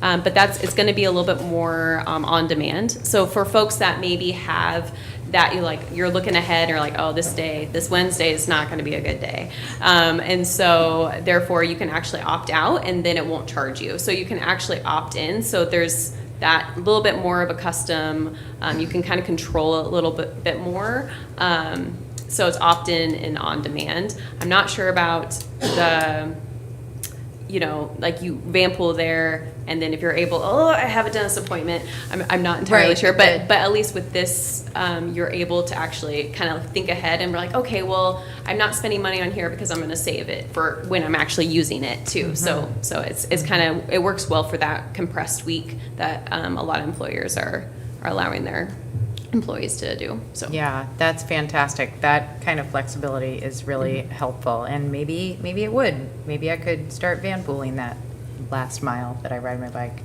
I'm not gonna. And I wanted to say we have a new social media coordinator at DLCD, and we promoted the Safe Routes to School and the Get Their Car Free Challenge on our LinkedIn recently. And so if you want to follow us and like our posts, we would love that. And I will be delighted to see you again next month at the SCATS Policy Committee when you present the same information. So Absolutely. delighted to look forward to that. Thank you very much. Awesome. Any other questions? No? Okay, well, thank you very much. Thank you. So that brings us on to our general manager's report. All right, thank you. Even though Shofi stole my thunder, the future is here. Today was the debut of electric buses that went into service on Route 11, as you all know, the electric corridor. So that's exciting. It's the first of the 4 test buses that are part of the test fleet, 4 electric buses that are part of the test fleet. Will roll out shortly, and then the remainder of the electric buses will enter service once the ITS infrastructure on those buses are installed and the test group has been validated. So look for more electric buses out of the street each week. Last night, the Joint Committee on Transportation held a hearing on the statewide transportation funding package. President Inhofe Pressey testified as part of an invited stakeholder panel, along with other representatives of the community, including Tom Hoffert, the chair of the Salem Area Chamber of Commerce, Lyle Morthurst, Polk County Commissioner, Kathy Clark, the mayor of Kaiser, Julie Hoy, the incoming mayor of Salem, and Scott Datson, the executive director at the Council of Governments. And then, and that was the invited panel. And then during public comment, along with myself, Jim Rao, our chair of our statewide Transportation Improvement Fund Advisory Committee, testified. Marcia Byers, who is on our Community Advisory Committee, testified. Laurie Doherty, who used to be on our Community Advisory Committee, testified. And Roger Bradford, the owner of Bradford's Barbers right across the street, who is a Cherriots rider and cuts the hair of a lot of Cherriots customers, also testified in support of increased investment on transit. So today and tomorrow, the Joint Committee concludes its summer-long road shows with stops in Happy Valley and Hillsborough. And part of the hearing last night, they did talk about next steps, and we've received information today. So between now and the session, there is a series of 3 work groups that will be working with legislators that are comprised of community stakeholders. One is on the back to basics maintenance and operations, focused on the preservation of our systems and ADA requirements. Work group 2 is public and active transit. And work group 3 is finishing the 2017 priority commitments. I can tell you that the Oregon Transit Association has been allotted 2 slots per committee and an alternate. So we'll be forming participants in those work groups fairly quickly because the first group starts October 7th. I do anticipate I'll be on one of those committees, but we'll have our executive committee, the OTA executive committee, convene and select participants for that. So that will be a busy run up to the legislative session, and then we'll see where that takes us during the legislative session for the transportation package. Well, it may seem like a long time ago, at least for me, but since the last meeting, we did have Family Fun Day at the YMCA, so the board members who were able to attend, thank you for being there. It was a great afternoon, great weather, good food, plenty of food, and good times. And then all of you were at the Battery Electric Bus ribbon cutting at Kaiser Transit Center, another great event for Cherriots. And I'll just wrap up by saying tomorrow I leave for the APTA Transform Conference, an annual meeting, so I'll be out beginning tomorrow through all of next week. And I'm even going to add a few vacation days. I took the hint at the tail end of that. While I'm absent, David Trimble will be the General Manager Pro Tem during my absence, and I'll be back a week from Monday on October 7th. That concludes my report. Thank you very much. All right, so on to our director reports. I'm going to start over here with Director Laura Midkiff. Thank you. I'll be brief. I did not go to WSBA today because I was working. But I wanted to highlight, what? What'd she say? Some snide probably. I wanted to highlight an event that happened earlier this week, which was a homelessness town hall event that the city put on. And I want to highlight it, especially because Cherriots provided free rides to that event, which I think is a wonderful example of public partnership there. And a lot of folks came out to talk about our unhoused crisis in Salem, but also a lot of the wonderful things that it's going on, and to address that and to get folks into services and support. So thank you to Cherriots for providing rides to that, and I hope for more conversations like that and more collaboration like that in the future. Thank you very much. And for the record, it was not a snide comment. It's just that this entire board is a full-time working board. And, you know, it's just, I think, a reminder that is nice to have that we all have full-time jobs. So I was just like, oh my God, how do we balance all this? It was more of just also in awe of all the work that you do. So thank you. And Director Holmstrom. Thank you. Yeah, I don't have much of a report today. I missed the board meeting last month, and I also missed the last Community Advisory Committee meeting because I was on a family vacation, family trip. Director Navarro, who unfortunately is not here today, did attend in my stead for the Community Advisory Committee. So we did have a board member at that meeting. Part of my trip was to go visit, spent a couple days in Toronto, Canada, and which I'd never been to before, with my family, including 2 little kids, and we did it all car-free. Used transit a lot to get around, and it's really great to be in a place where you just kind of show up and the subway train shows up and takes you where you want to go, and it's good to be reminded that every now and then that's you know, it's not perfect there or anywhere, but you know, there's so much more that can be done in communities to move people around in a way that, you know, is so useful to many people. So great experience there. Take the kids to do that. So one thing I do want to say is I'm hoping the board in the future, and this may be not till next year sometime, we'll be able to take up a work session on our fare policies, where we are with all of our fares, and kind of a broader discussion of the local and the regional system and everything all together and all the products that we offer and where we're going with that, because I think we have a lot of things to discuss there. Thank you. Okay, thank you very much. Now I'm going to go over to my right to Director Davidson. Director Carney almost took my opportunity to speak. Two things. The first is Director Holmstrom and I, along with members of the executive leadership team this evening, met as a service enhancement committee. We've now ramped up our meetings to twice a month now, or just about every 2 weeks.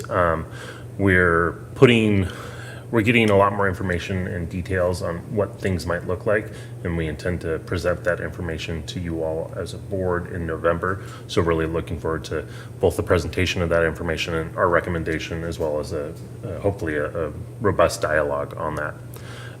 So very exciting. I'll also take Director Holmstrom's cue and talk about a recent vacation in transit. So I was in the Twin Cities recently for a wedding, and while I was there, I attended the fabled Minnesota State Fair, and they have buses running all the time there, and for multiple transit agencies. I was out in the suburbs, and I took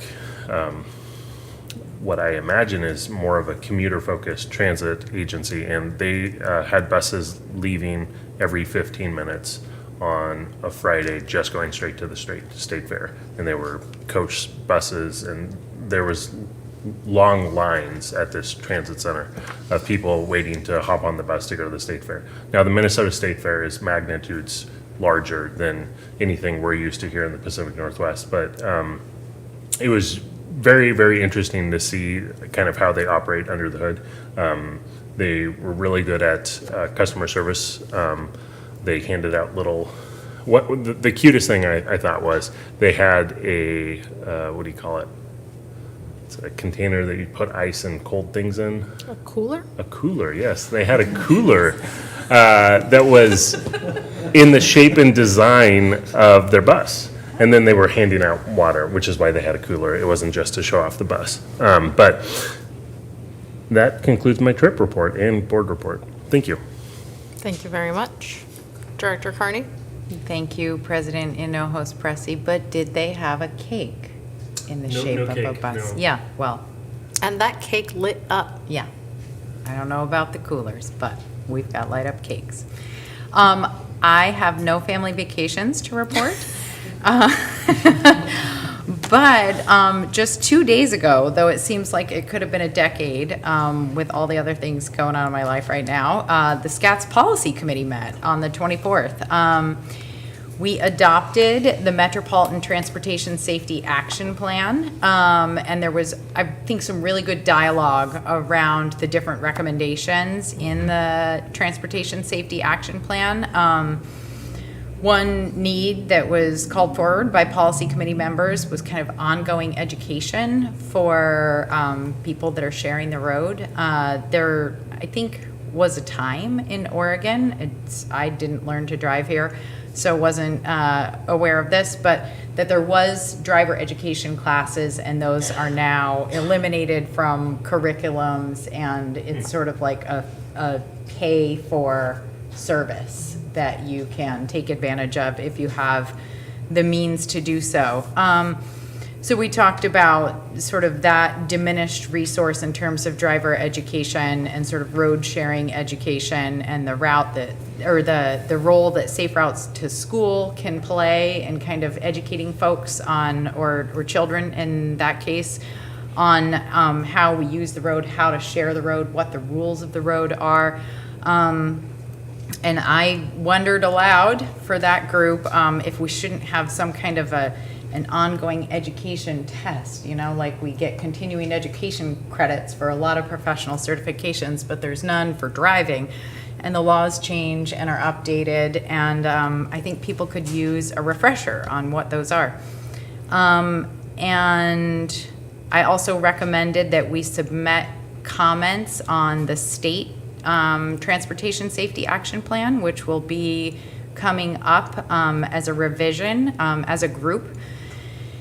And President Hinojos Pressy encouraged the group to incorporate some of our recommendations from this Transportation Safety Action Plan, I think, into our MTIP, our Metropolitan Transportation Improvement Plan. And I hope the group will take that to heart as we move forward with those discussions. There was an amendment to the Front Street Redevelopment Corridor Plan in Salem. So this is the piece of shared infrastructure along Front Street that runs from Northern Street, just north of mine. It's not shipping, but it's somewhere up there where the railroad comes in, and you're like, what am I supposed to do? If you're in a car or on a bike or walking along, because suddenly there's a train in the middle of the street. So this is just to come up with a plan for that. It's not actually the funding to do anything about it, but it's nice to see some advances being made in what is a very dangerous corridor, I believe, in our community. Along with the redevelopment opportunities, there was some discussion of what might happen in, years to come with the Truett Brothers property and the redevelopment of that location. And then we talked about the federal fiscal year 2027-2030 SCATS discretionary funding estimates. And for this round of funding, the policy committee and the COG staff are recommending to the policy committee that a reserve fund be established so that when projects come in that need more money to complete the projects, we have a ready pot. And so there's a discussion that's ongoing about how big should that be, and we've asked for some comparisons to other MPOs if there are any to be had. So that is a vote that will be coming up. And our next policy committee meeting is October 22nd, and OMPOC, which I will attend at least in part virtually, is taking place in Bend on October 4th. And then I also had the opportunity earlier this month to attend the Latinos in Transit Leadership Conference in Portland. And I had the pleasure of accompanying President Hinojos Presi, and our fellow board member, Director Navarro, was there, and he had actually completed the Latinos in Transit Leadership Education, I don't know exactly what to call that part. Leadership Academy. The Leadership Academy, thank you. And graduated from it, and I had the opportunity to see his presentation on what are the costs of an untrained board. And that was very educational. All of the presentations were very educational. And it was very interesting for me to attend this conference, because when I saw the opportunity come through, it was clear it wasn't really for me. It didn't look like it was for me. And I thought, well, I'm going to go anyway, because something about the discomfort that I'm feeling tells me I have a lot to learn in this space. And I think I did. I learned a lot from the conversations that took place in the presentations about community engagement, ongoing engagement, what that means, what it looks like, maybe some kind of best practices on how to do it. But I can't pretend that the entire time that I was there, I did not feel like the other. And the shoe was really on the other foot. You know, I am a dominant culture, you know, cis white female. I mean, I'm a female, so I have that kind of like counting against me. But for the rest of the time, things are pretty easy for me. And here I was at this conference surrounded by people with whom, you know, they all spoke a language that I did not have in common. You know, I was sitting there, I don't think I was being judged by the people around me, but I was judging myself. I was thinking, can they look at me and tell? Do they know? I think I have a question for this panelist, but if I raise my hand and ask it, they're going to hear my accent. And it was just a very educational experience from that perspective, and I finished both of those days feeling really exhausted just from being there, just from showing up. And it gave me a lot of appreciation for what we're actually asking for when we say, come engage with us, come help us do this work, come help us make these decisions. Because, you know, it's more than just showing up. It is an energy output. It is a conscious decision. It's a lot of bravery. And I don't think I am, or we are as a society, always appreciative of that. And so it was a great experience. I would do it again. But yeah, I learned a lot, I think, about myself and about what it is like to be part of a process that doesn't feel like it belongs to you in the process. And that's all I have for my report. Thank you, Director Carney. Well, Director Carney stole some of my update. I was going to talk a little bit about the Latinos in Transit Leadership Summit. It was a very enjoyable time. I got to represent Cherriots on a panel on the intergenerational workforce, and it was very well received, and I think it was also really eye-opening for folks to kind of be able to really also bring in that additional aspect of like, okay, like let's really break down the barriers of the generations, how we communicate, how we operate. And my approach was always more around like, actually let's identify like a lot of the similarities that we have, because I think a lot of times when we're talking about those generational conversations, we get really hung up into the, oh, well, you know, boomers are just this way or Gen Z is just that way. And I was trying to bring in some conversations of some similarities, and the example that I provided was Generation X and millennials, we got to grow up with technology and watch it start and watch it fail and watch it start again. We learned how to troubleshoot in order to get it to operate. Sometimes it's as simple as just turning it off and turning it back on again, but sometimes there was some more additional steps. We learned how to code websites because of MySpace and other like forms of connecting with our friends and our peers. And whereas I see that a lot of like the baby boomer generation and the Generation Z, they were just kind of handed technology and were told that it works and not really explained how or why. And so sometimes when you face similar issues that comes time to troubleshoot, you kind of freeze because no one ever like really walked you through how to troubleshoot, what to look for. And we rely on kind of like that middle generation to kind of help troubleshoot that. And so that was kind of like one of those pieces that I'm trying to say, like, you know, there are some significant similarities despite the generational gap.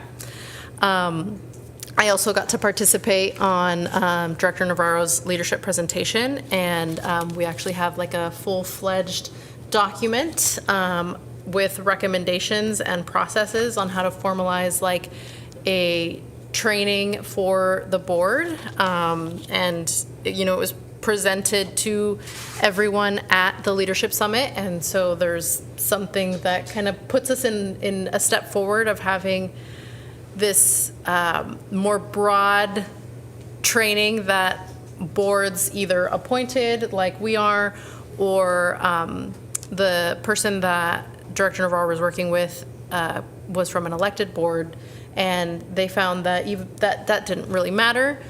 We ran into a lot of the same issues, and so this is kind of like a broad training to support everyone and anyone as they're incoming onto a board. I think the other thing that I wanted to talk about was around, yes, it is crazy to think how much time, like how many things have happened in the time that passed. It was really great to be in with the ribbon cutting for the battery electric buses, and get a bunch of people to wish my daughter happy birthday because it was on her birthday, and I was trying to fully convince her that large bus that lit up was her cake that she didn't get to cut. And I'm just, you know, every day amazed at the amount of work that this organization does, and also amazed at the amount of work that this board does. Again, you know, like lending to the fact that, you know, we all have full-time jobs, we have families, and like, yet somehow you're finding the time, and also I'm surprised that staff has the time to meet twice, did you say like every 2 weeks for the Service Enhancement Subcommittee? Like just like the time and dedication that folks are putting into this work. And I just want to say that I appreciate every single one of you, and especially you folks that work in the really hard part of it. I'm looking at you, Karen Garcia. So thank you very much. And with that, it is 7:37 and this meeting is adjourned.